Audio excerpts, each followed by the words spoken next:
everyone. Welcome to episode 1 of Event Pros Preparing Today for Tomorrow. Sponsored by UeventPro.com.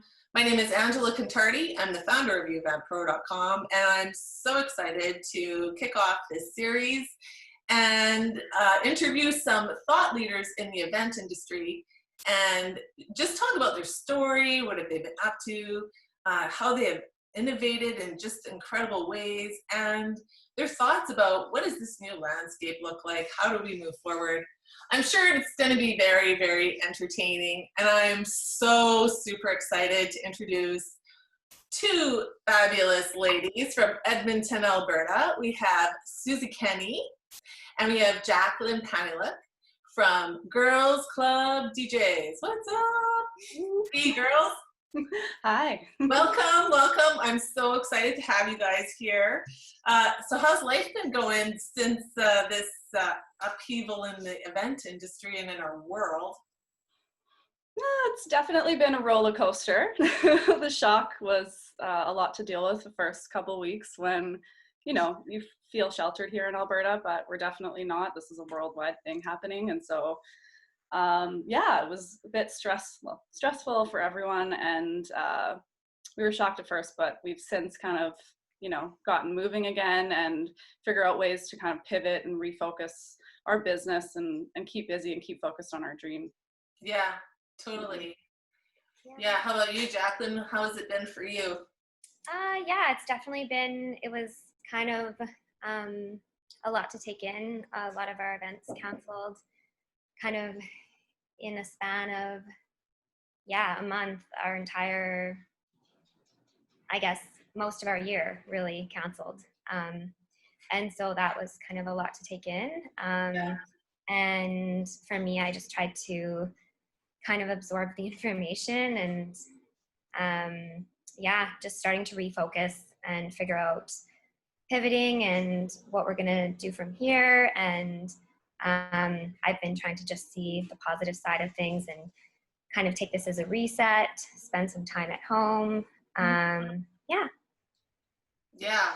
So with that, what got you guys into DJing? I've been at a couple of your events. The last one I went to was at the Creative Hive, and you guys were doing some amazing work there. And I got to say, I was so impressed. I'm like, it is a good thing those guys are up there, because people would be leaving if I was doing your job. So you're so super talented. I love what you do. What got you into this to begin with? Well, we both always loved music. From a kid's age, when I was a kid, I would make tapes as though I had my own radio show and be sharing music with my family and friends and making them watch our choreographed dances that I'd put my sisters through. But really, where Girls Club started was I was in university, so over 10 years ago. Some of our guy friends started learning how to DJ and had all this DJ gear, and we'd be all hanging out, and they'd be playing this really intense techno music or just stuff that didn't really appeal to the girls in the group. And so we decided it was time to take over, and we learned how to DJ, and next party was move over, boys, the girls are coming, it's our time to play music. We want to hear some disco, some pop, some female vocals, anything to change it up. And that's how Girls Club was born. There was a few other friends that we all DJ'd together, and they've since moved away, and now Jaclyn and I are continuing on. It was just a passion project at first. We're lucky, and we got to DJ in a bunch of Edmonton's prominent nightclubs like Halo, which is now the Bower, the Common. Those were two of our first residencies. So we just did it for fun as a hobby on the side while we both had full-time jobs, until about a year and a half ago, where it became apparent that as we evolved as individuals, so did our business, and now we have appealed to this more kind of corporate, also weddings, still doing nightclub stuff, but it's evolved to become a real business now. So yeah, that was one thing I really appreciated about watching you guys. is how you're able to, like, you were still really professional and really polished and classy. And it was just so great to see some ladies up there doing the DJ job. And it was just, you were really able to connect with the room. And oftentimes people talk, okay, well, DJ, so I just got my playlist. So what's the difference between having, you know, my little playlist and just put that over the speaker versus having DJs? Like, and for myself, I know a huge thing. Like, what's been the feedback from you guys when you've been doing this? Well, I definitely think that we really take the time to plan out the type of music we're going to play before an event, what type of crowd is going to be there, what type of music they would like. And we really try to pay attention to reading the room while we're playing to see if, like, you know, heads are bobbing or if people kind of seem bored or not into it. And we try to switch things up just to keep people engaged, because it's definitely a very important part of an event. And for me, it's the first thing I notice at an event is what kind of music is playing and who's playing it and why. And so, yeah. And when you really love music, it's fun to do that stuff. So, yeah. Do you guys have any training in music? Like, what's your background in that? Because I was listening to some of your different remakes and stuff, and it's like how you're able to just go one into the other and you kind of layer things up. Like, do you have training in this, or?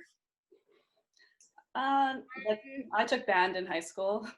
Jaclyn used to play the piano, right? Yeah, I played the piano for 7 years, and I played a few different instruments in high school as well. And I just always had a passion for music, just like Suzy. When I was little, I would like do I was in dancing, and I would my dad would play the guitar for me, and I would just dance around in my ballet tapes. And yeah, I've just always loved music since I was little. So That's awesome.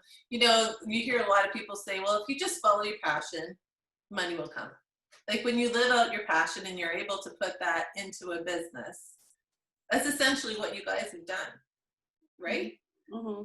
Yeah, it's taken us a while, and there was definitely some moments when we were still working our full-time jobs and kind of thought about doing DJing and taking our business full-time, and we kind of backed off and we weren't sure. But just about a year and a half ago, the timing was just perfect. And yeah, we're still, even though all this stuff has happened, like, I still feel that I wouldn't change a thing. Like, I think it's amazing. So Mm-hmm. yeah. Do you echo that, Suzy?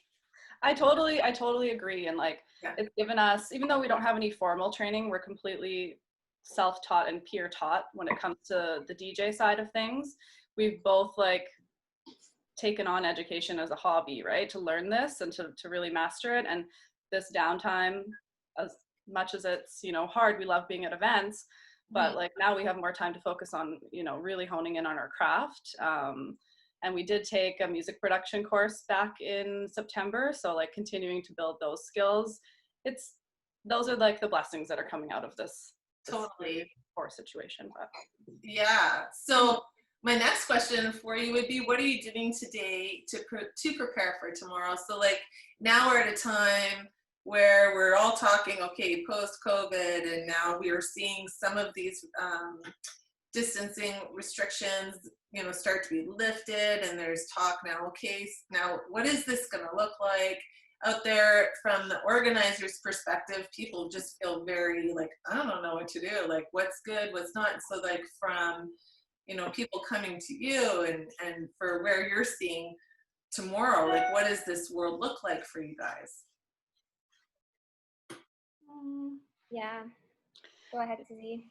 It's still very uncertain when it comes to events. Like, a lot of the events we do are large scale, major events, and we also work with a lot of fitness related businesses. We do work at a lot of different gyms. So that's the final phase of everything opening up. So again, we're not really looking to the event side quite yet, because it's not in our very near future. We know that when it comes back, it's going to come back in a big way, we feel. And so we're really just using this time to prepare and really like we started kind of our business and just started running with it, like, as we had been for 10 years. And so now we're going back and really looking at the foundation of our business. And like, first few weeks, we really like, we're looking at our finances and accounting and getting all of that in order. And now we're moving on to, you know, like, again, looking at this, like we had all of these tasks on our list for the past year that we've been chipping away at. And so now we have this time to continue chipping away. We're working on building an online sort of curriculum to help other females and anyone really who's interested in getting into the music and the entertainment business, to kind of show them our path and how they could approach it. Yeah, so so your business is called Girls Club DJs. So just to get clear on that, so are you looking at expanding the Girls Club? Is that what we're talking about? And really helping other ladies that would want to be in this field to do this in an amazing way? Yeah, for sure. We definitely want to do that. And then we also want to help people that want to build their own business and career. And I feel like one of the biggest hurdles for DJs is how to actually make it into something that you can do full time, actually generate like money and income from it. It's something that we've taken 10 years to learn and understand and grow. And yeah, we want to be able to share that knowledge with other people. Yeah, and just kind of giving them the format and how to do that. Mm-hmm. Yeah. And obviously we're girls, we're females, so that we want to help other females. There's a huge disparity in the music industry. I think right now only 10% of music producers are women. There's more DJs in the field, but it's still more than 60% like male dominated. But we want to be inclusive too, and anyone that feels like they're having trouble turning their passion into like a side hustle or a hobby is, you know, who we want to work with. Male, female. That's so cool. I love it. I love it. I agree with you. I think that as we look at what does the future look like in this new landscape, I totally wholeheartedly agree. It's coming back.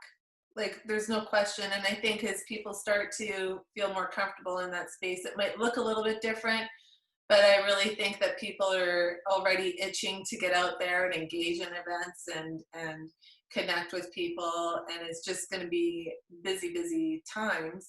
How about as far as, you know, booking new events, or what would that look like going forward for you guys? Like if you're looking into 2021 or 2022, like would you still be doing the live DJing yourselves, do you think, or? Well, again, so our goal is to develop, you know, a team of DJs that we can foster and then confidently send out to an event in our place. The way things were going before COVID, we were already facing every weekend double, triple, quadruple booking requests, which is why this was something we have been wanting to do but haven't had time yet. So if events come back full force like they did before, again, we're kind of switching our business model now so that when we deal with bookings, we have different tiered pricing based on what type of, you know, experience level the DJ has that we'll be sending to the event. But we have already started taking bookings for 2021, especially all of our annual events that had to cancel, and they already know that they're rescheduling, they have the date ready to go. Yeah. So right now we're just going to take on as many bookings as possible and, you know, really start to work on this curriculum so we can train some new DJs during this downtime. That's awesome. That's really awesome. So do you have any fun, inspirational shares like that you guys have been up to since COVID? I think, Suzy, you were talking about something about gardening. Yeah. I was, and I brought my plant babies over for show and tell. This is only one tray, but I don't have kids, so I've started my collection of plant babies while I'm at home to look after them. Nice. They're thriving. This is a row of tomatoes, got some chives, got all the herbs, lots of basil. So I've been practicing my green thumb. I love it. I love it. Are you gonna then next? You're gonna be like Jamie Oliver, and you have all of your herbs in your kitchen, and you're just gonna like pull it right out and start cooking. That's the goal, right? That way I don't have to come home and wash my herbs and plants for an hour before I eat them. Exactly. How about you, Jaclyn? What have you been up to?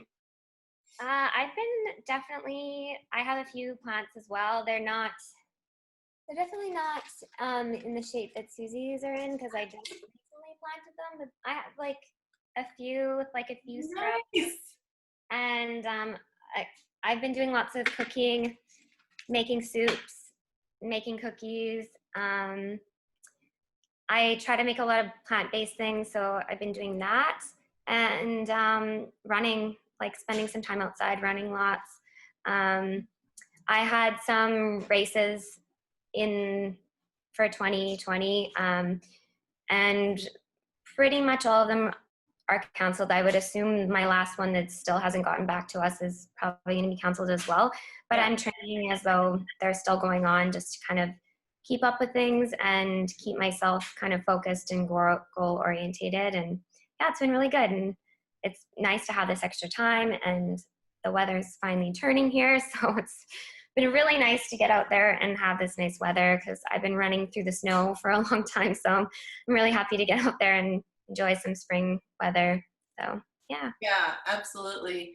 Yeah, haven't planted my garden yet, but I know maybe next weekend. We'll see if that happens. Mm-hmm. Yeah, that's really awesome, you guys. I love how, it feels to me like you're just getting to the roots.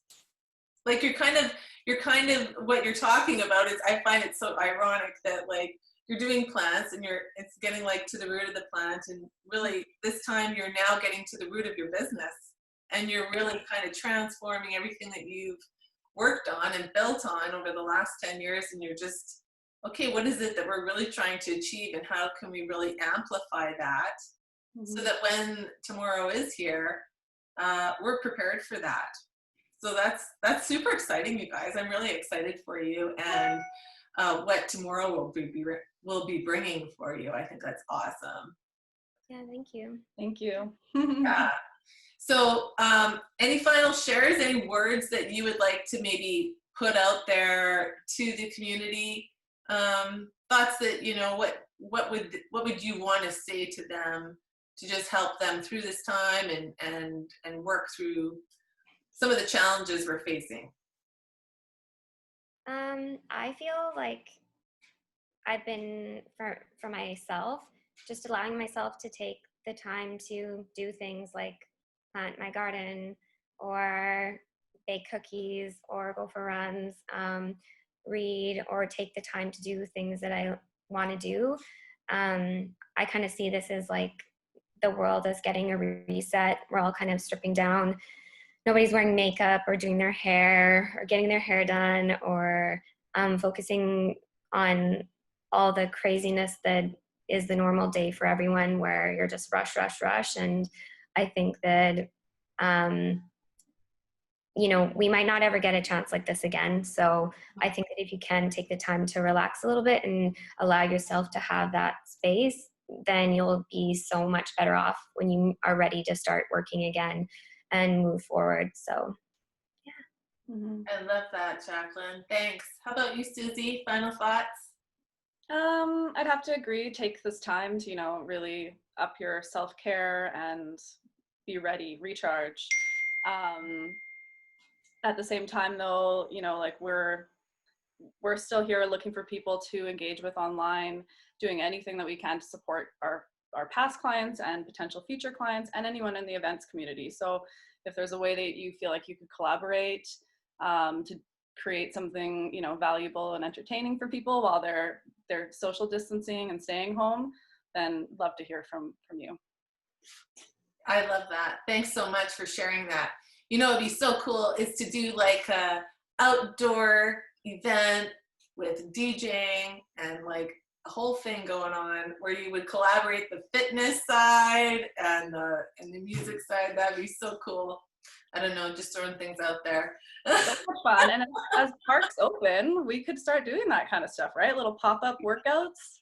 Like giant workout, a giant workout outside with some DJ music. I would be all about that. Okay, so this is a good thought.